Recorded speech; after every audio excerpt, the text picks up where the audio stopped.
Hey kids, welcome back to 396 Guitars. We have an Epiphone Casino on the bench. Really, really cool hollow body. Let's get to work. Yeah, very pretty guitar. It's a modern guitar, I think. Probably very new. Handcrafted in China, but very pretty guitar and seems pretty solid. It's in for a restring and a setup. Let's start with what we always start with, which is I gotta know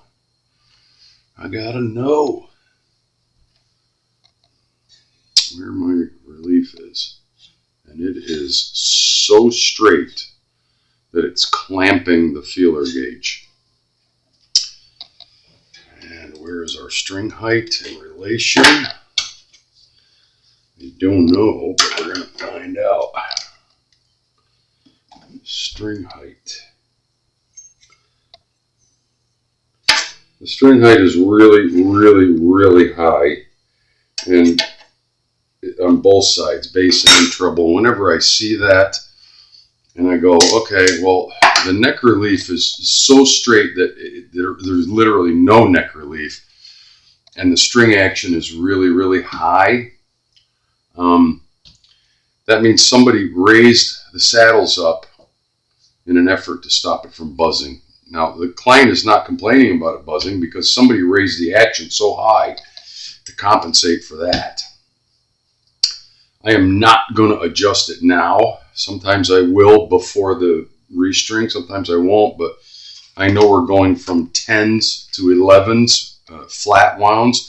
So it's a pretty dramatic change in strings. Not only are we going from, round wound regular steel strings to flat wound and a higher gauge. So let's take it apart and do our thing. And of course, we're gonna.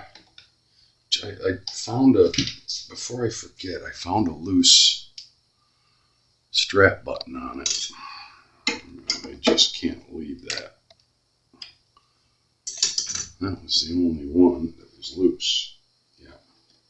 I don't like that. Gotta fix it. Alright. Uh-oh, right away. You hear that? String's getting caught in the nut slot.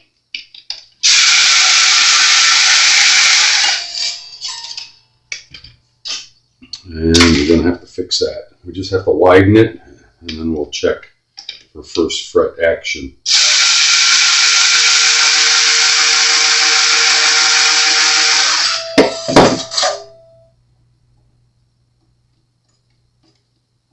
Even that one's getting stuck a little bit. It looks like a pretty sloppy job here. I have some pushing through in the front. It's a brand new guitar, I'm pretty certain. So that stuff doesn't surprise me or frighten me.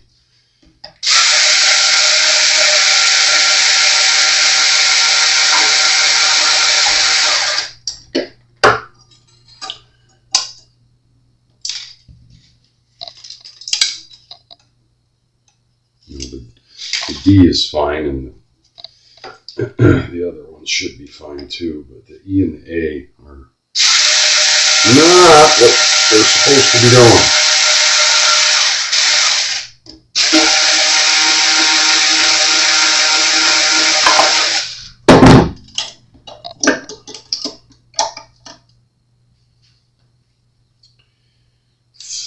Floating tailpiece.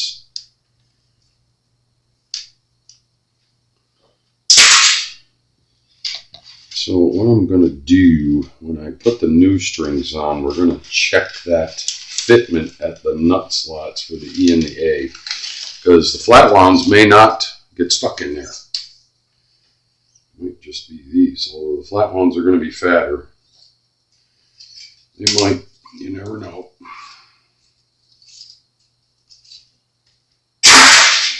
You never know. Yeah, there's actually quite a lot of nut material popping off, and floating around up here. I'm going to assume this is a relatively new instrument. Golly. Oh man, I can see crap. We're going to fix that right now. I can see stuff. And if you can see it, you got to fix it. 46 maybe? What's the biggest one? Yeah, 46 will do. 46 and 36. Where are you? Right there. Now, remember, we're not trying to make it lower. I can see burrs protruding in from the sides, and that's what's interfering with the string. Can't have that. It just wasn't a clean job, that's all. So what we're going to do is go in at an angle and try to round out without making it deeper. And get that burr off of there. Yep.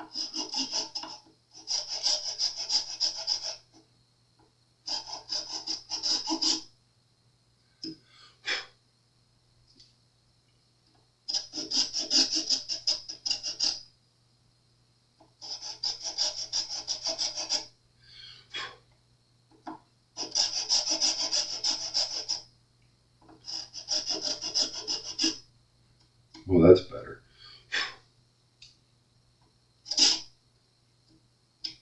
There's even a burr on the bottom.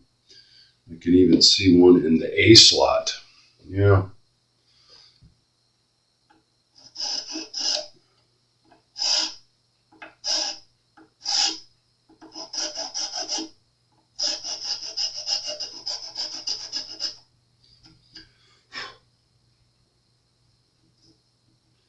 That should be better. We will test that when we get to setup.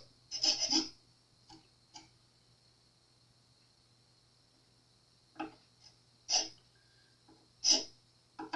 yeah, right in the front too. Jeez, what a sloppy job.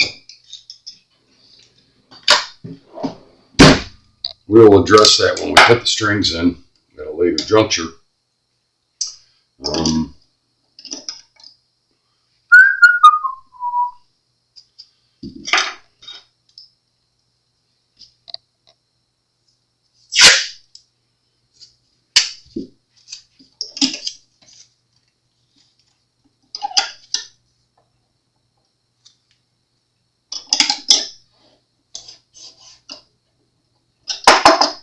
That to be able to bang on the, well, moving the guitar around here and there and everywhere, and just for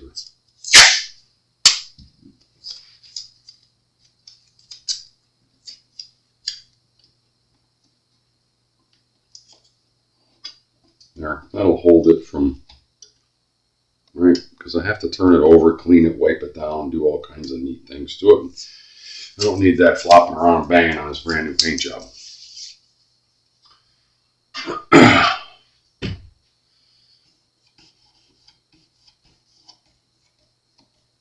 going to clean the frets as per usual and oil the board because this looks like a Poe board.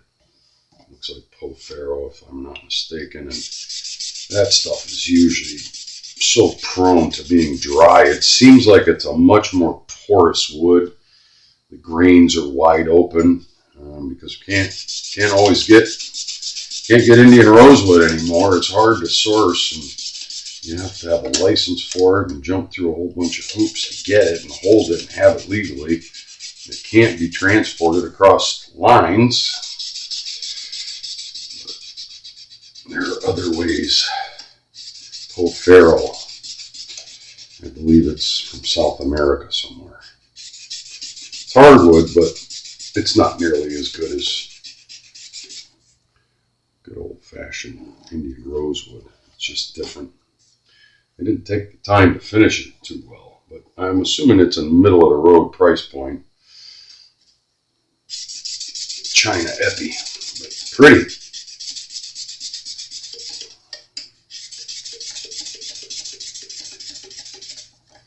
Doesn't matter to me. I'm not prejudiced. We're going to make a play right once and for all and do it the right way. So I'm going to pause while I finish this process and oil the board. You have all seen that before. We're going to clean these frets, and all we're doing is cleaning them. We're not polishing them. We're not going the whole 9 yards, but we're going to polish and clean them a little bit. And then I'm going to oil the board with linseed oil, and then we're going to move on to restring and setup. Stand by. So I want to illustrate something. Brand new guitar. I oiled the board. I cleaned the frets. You saw that part. I just finished oiling the board and removing the oil. A lot of gray stuff coming off of there. And what that is tarnish coming off of the frets. And I'm going to tell you, they probably need a little bit of fret polish. Yeah, there's quite a bit of tarnish coming off. So I'm going to take it a step further and try to polish them a little bit.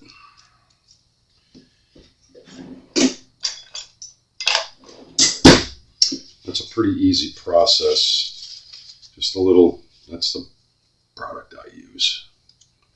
Fret polish. Actually, I think I need to get some more. This is getting kind of down to the end.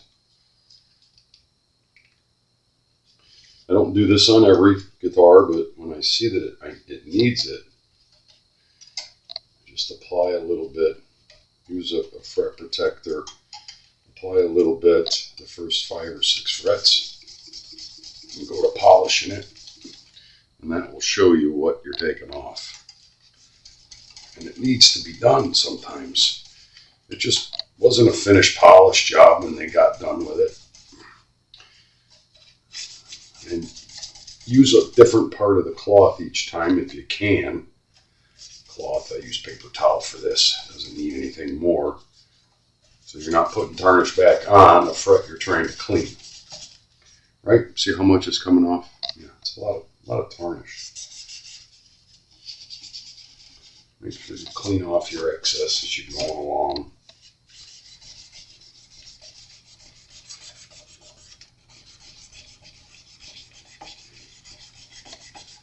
Yeah, every few, I did down to the 6th fret. 1, 2, 3, 4, 5, 6, 7. We're going to do the next 6 or so.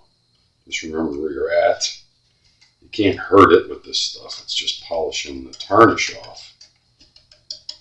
Right?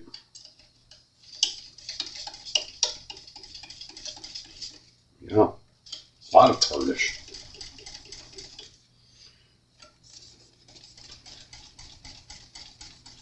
You don't want to play on tarnish.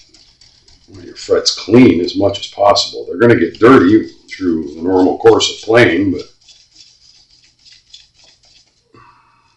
guitar tech isn't paying attention to this stuff, don't use them. Yeah, that's shit. Stand by. So I actually went through and oiled the board again because after I got done doing all of that,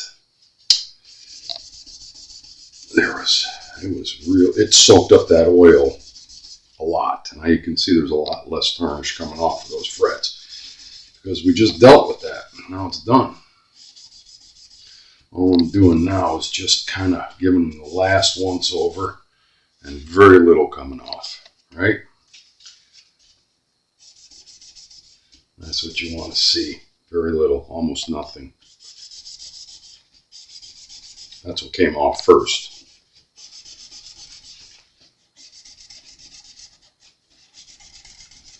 Perfect. That's what you want to see. Nothing, almost nothing. Did all of those frets to get that amount of dirt off. I did it one pass and got all of that off. And that's tarnish. Now they feel nice and smooth. And that's what you want. That's what you want. And we're just going to give her a quick wipe down and get right onto restring and setup. It doesn't need much wipe down. Because, yeah, I'm pretty certain it's almost a new guitar. We're just going to give it the once over, because that's what I do.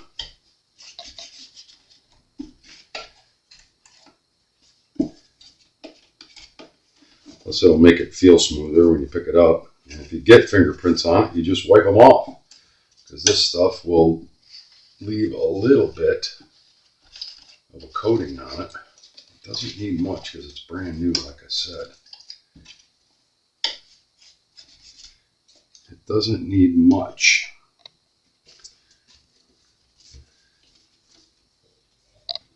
But it's my habit of doing it. I do it on every guitar, unless it's a real gacked up mess. Then I have to take it all apart and restore it.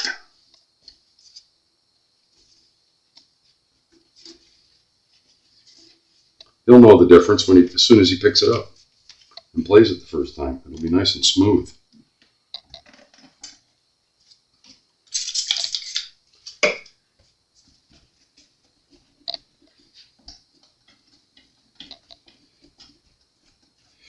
And I say it over and over again: if your guitar guy isn't doing this stuff for you, don't use them anymore.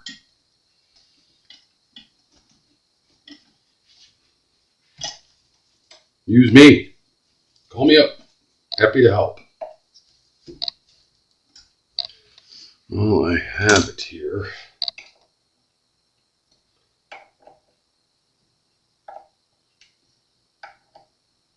I can't help myself. I have to make sure. If I don't check it, I won't know.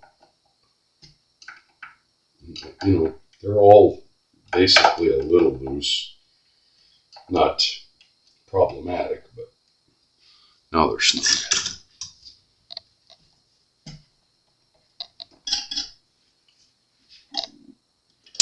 Now they're snug.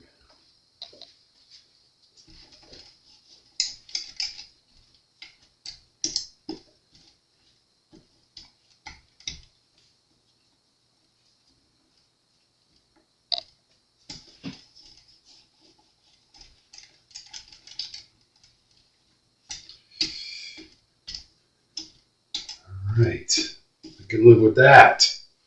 I can live with that. Let's get the string in, and then I want to get this tape off.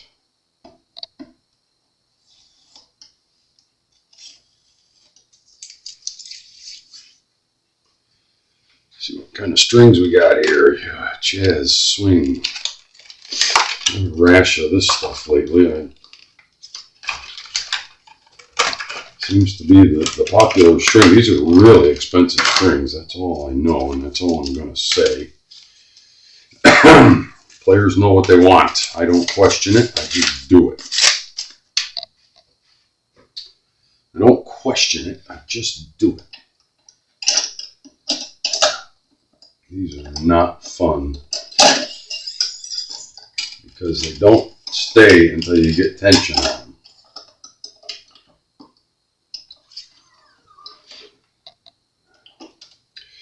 I almost broke my own cardinal rule. A little bit of tune-it lube.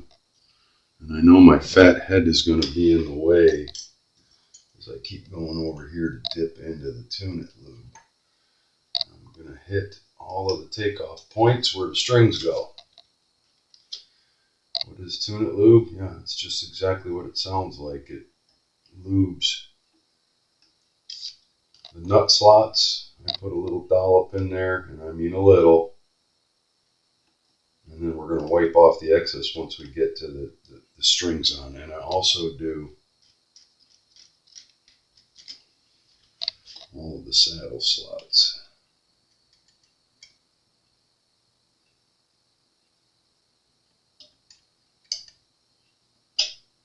And if you think it doesn't help, you're wrong. It does. And it is necessary. In my book, anyway. Right, did that string stay there? I think it did. Measure to the next tuning peg, put a bend in it.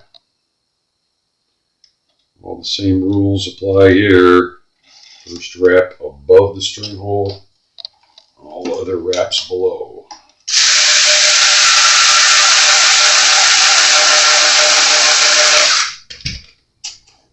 Bend up your excess to get it out of the way. Make sure you're in the saddle and in the nut slot. Now, I want to make sure we're nice and free. Before, the string was getting caught in there, but we cut out that excess burr that was catching the string. That's a no bueno. All right, I'm going to pause here while I get the rest of the strings on, get this tape off. I'll be right back. So now it's time to get down to the nitty gritty. Stretch them all a little bit. And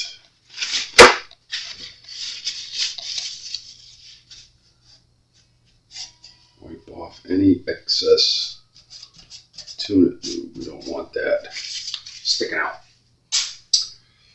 Tune it up to pitch.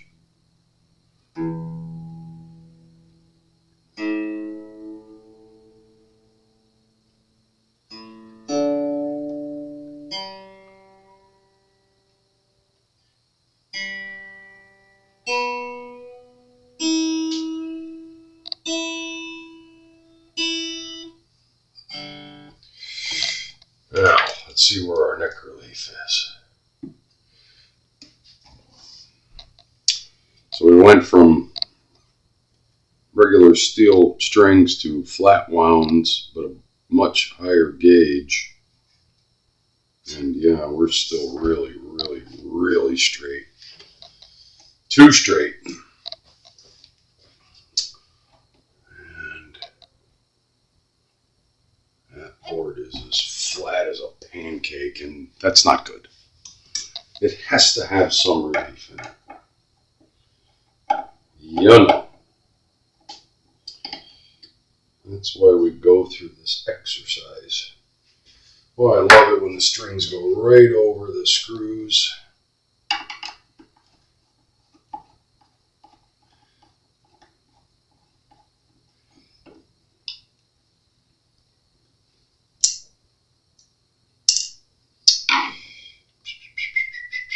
Yep. Gotta get that string right out of the way because it's right in the way. Probably a 4mm in here. Yep. All right, tune it back up to pitch.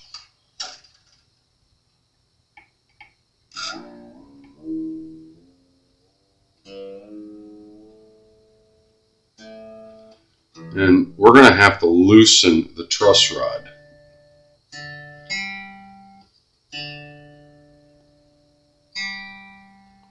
Because the neck is so straight that there is literally no relief in it.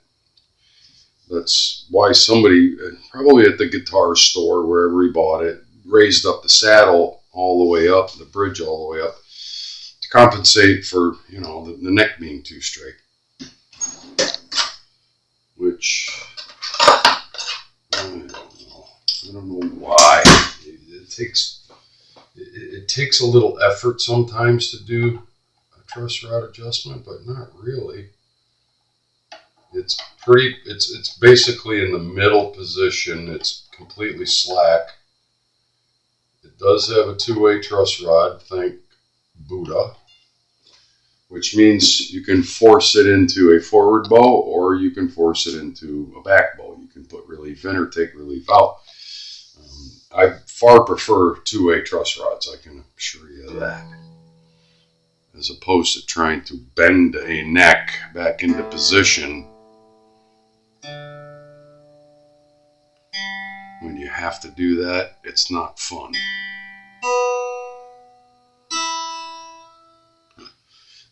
Make an adjustment, check your work. So you capo at the 1st fret, hold at the body joint, the transition point, or the 17th fret, whichever is closest. We're almost there. I want to put just the slightest little bit of pressure on it.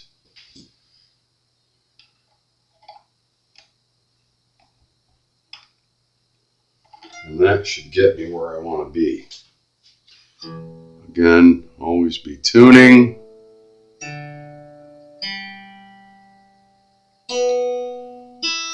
Check it again. Now, I don't know how sensitive this truss rod is. That's why you go in small increments and keep checking your work. Don't go too far.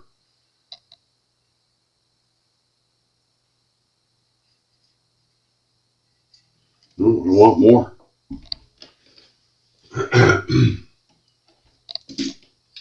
I want more.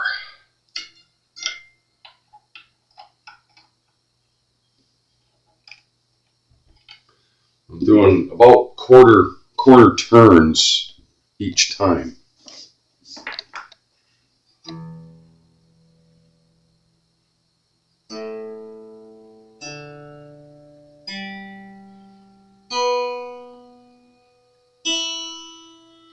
And then again, recheck.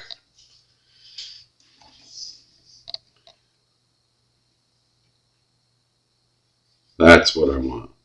Just kissing the string at the 7th fret.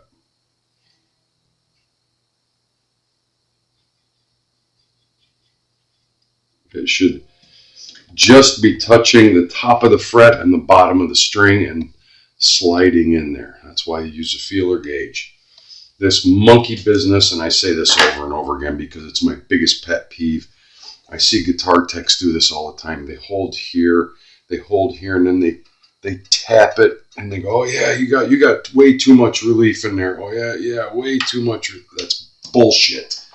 If you see a guitar tech doing that, take your guitar back and leave. I'm sorry.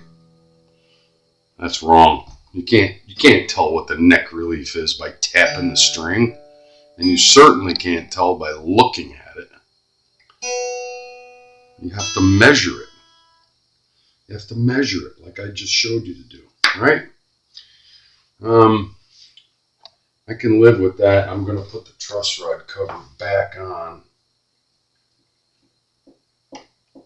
because I don't want to complete the setup and have everything tuned out the way I like it and then have to loosen a string and start that monkey business. You follow? I know that sounds harsh to say that I don't agree with that process of tapping a string. I've run across that a lot of times, watching videos sometimes, and I've seen it in real life. I've gotten in arguments with other so-called techs, guitar technicians, and they'll say it right in front of the customer too, because the customer doesn't know any different. Oh God, look at the guy! You got way too much relief. You don't have enough relief. Your neck is bowed. That's my favorite one, when somebody tells a customer your neck is bowed. Well, guess what? Your neck is supposed to be bowed a little bit. I mean, a measurable amount. 12 thousandths at the 7th fret. If they're doing that Houdini bullshit where they're holding here and tapping the string and telling you that your guitar is way out of whack, pick up your guitar and leave.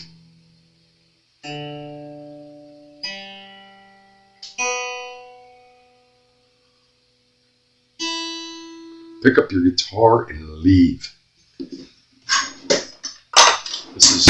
This is physics 101. There has to be just the right amount of relief in that neck so that the string can vibrate in a perfect concentric circle. Right? Now we're going to move on to string height. Sometimes at this juncture you can check your intonation, because setting the intonation will not change your string height. Your string height will not change your intonation, but neck relief can change your intonation, and it will change your string height. Now, usually this is the measurement that They get right at the factory.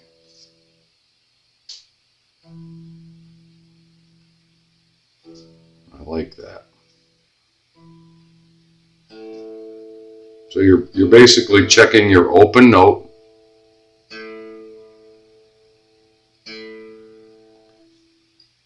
your harmonic at the 12th, and your fretted note at the 12th. And they should all read the same note. Within reason, you can chase your tail for hours trying to get perfect intonation. I got news for you. There's no such thing as perfect intonation on some instruments.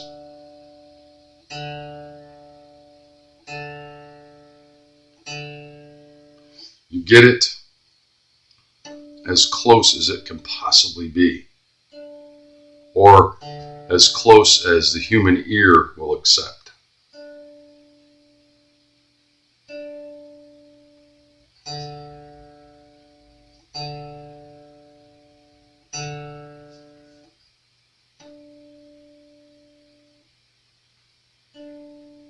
I love that.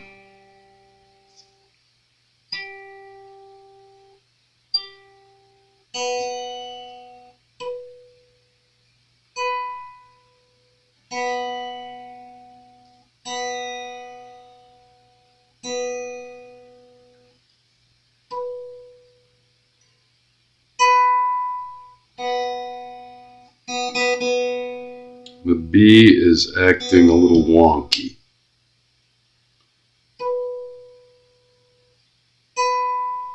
Yeah, it's too sharp. Now, sharp means that the distance between the saddle and the nut slot is too close. That distance is too short, and we need to bring that saddle back. And yes, you do need to loosen the tension. Don't start driving that saddle back with string tension on it. Loosen it.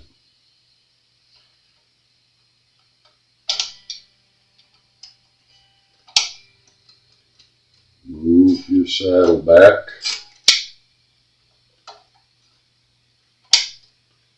And then bring it back up to pitch.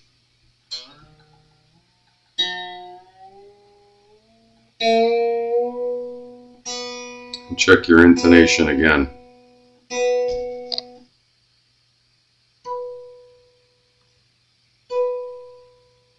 Perfect. That's all it needed. That saddle needed to go back slightly.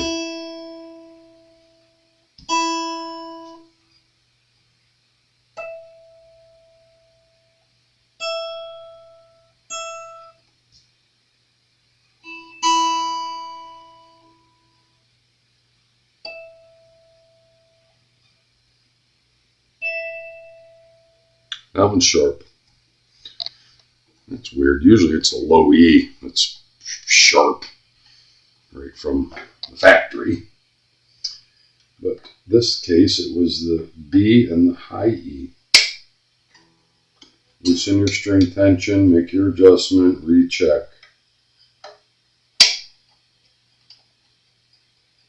Every patient is different. Usually they get this right, but this one was a little off. Enough for me to go, I'm going to adjust it.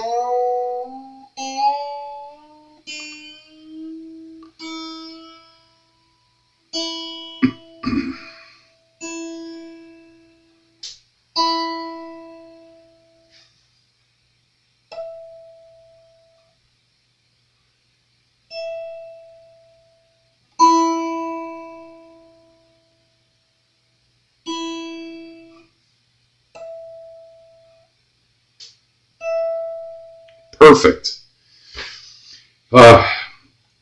To expound on my point of chasing your tail with intonation, yes, it needs to be set, but you'll never get it perfect, and you'll never get it perfect at the 12th and the 7th and the 17th and all that malarkey, okay, or the 5th and the 7th and the 12th and the 17th.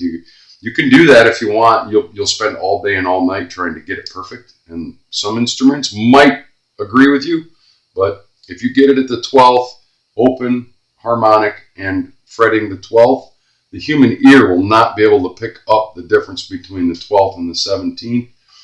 If it's close, it's really close, then you're okay. all right? Because the human ear will not pick it up, and you'll never hear it in the course of regular playing. But you have to first set it like that. If you get that adjustment set right, you'll never ever, and don't think about it ever again, you'll be fine. Because the guitar gremlins are not going to come in, you know, your bedroom at night and start adjusting all these and throwing them out of whack. Once they're set, they will generally stay there because string tension will hold them. Neck relief will change.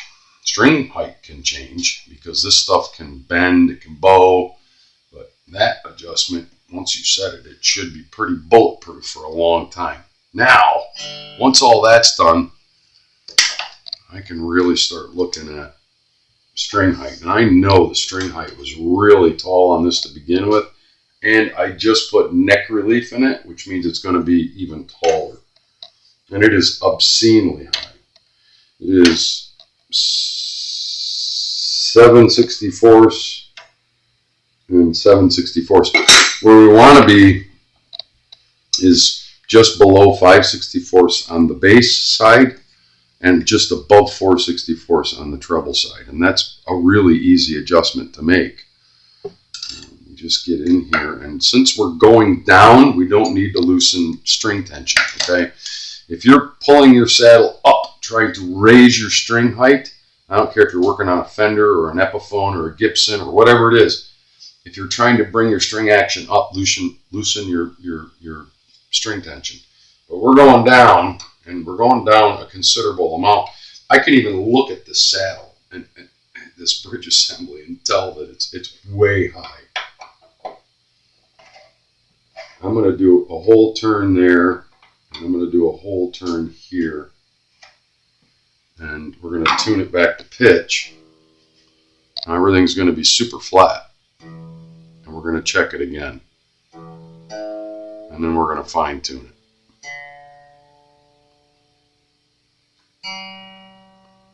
And yes, you have to check your string height at pitch with the correct string tension on it. Not close, not, you know, yeah, it's close enough. No. Don't make an adjustment and then measure it. Tune it back up to pitch. Because that tension is going to put pressure on the guitar, and that's part of the measurement. It's still high. The treble side, I like it where it is.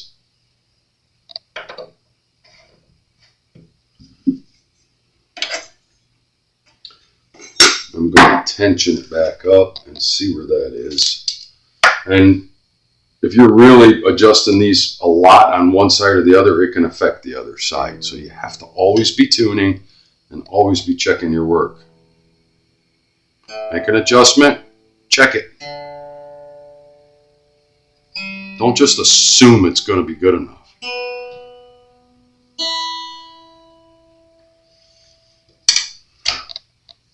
I'm feeling I'm going to have to come up slightly on the bass side.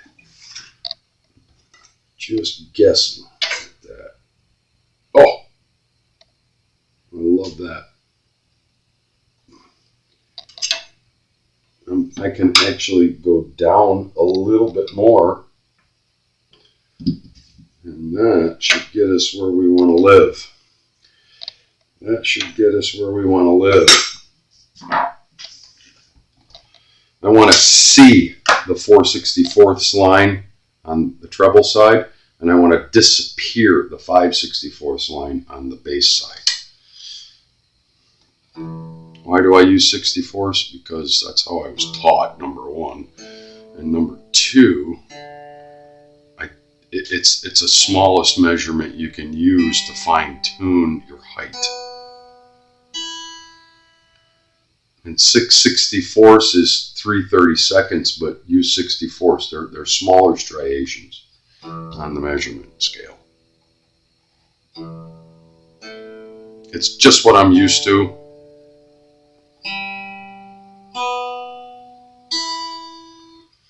And that, my friends, should be that.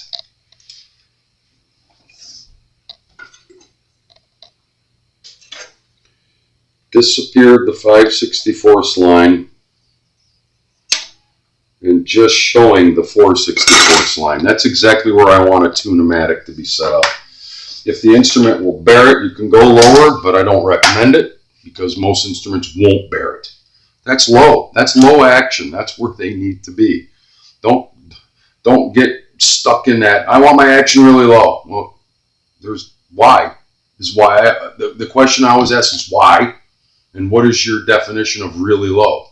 When you pose that question to a player, they'll 9 times out of 10 they don't know what low is. This is low action. That's where it needs to be. I wouldn't let a guitar go out of my shop with high action. Why would I do that? That's where as low as it needs to be, as low as it will bear. Yeah, follow? That's my rant on string action. Sorry. I have to. Every once in a while I'll do that. I don't know. Is this guitar going to play right? I want to do one last thing. That one's really, really too close. This one's acceptable. That one's too far away. And that one's too close. Yeah.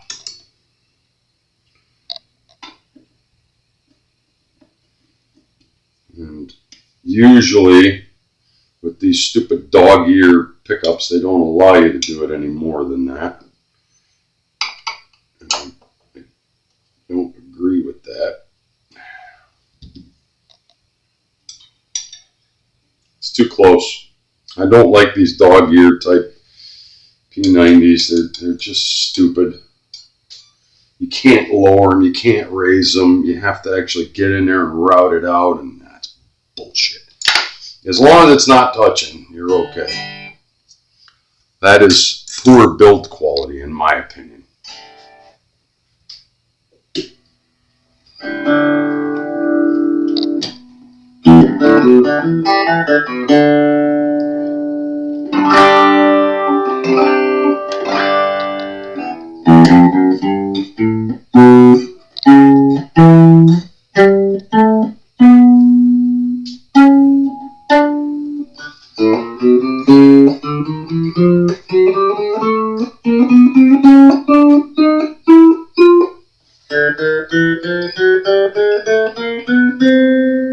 Right?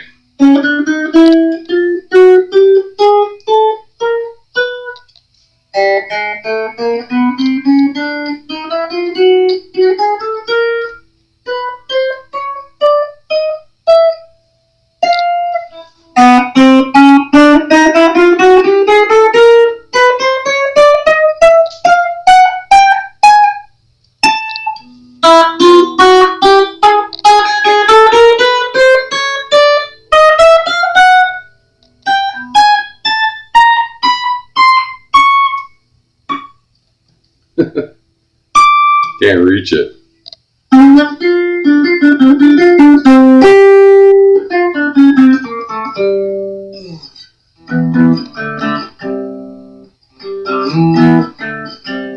I love it. Beautiful little instrument. Not a buzzing fret in the whole lot. We fixed our nut slots that were catching up here. We set our intonation and our neck relief, and our pickup height is what it is. It's just the way these dog ear pickups are, and I don't like them, but that's what's on this guitar, and that's what makes it what it is, actually. But it's fine. It's a fine little instrument.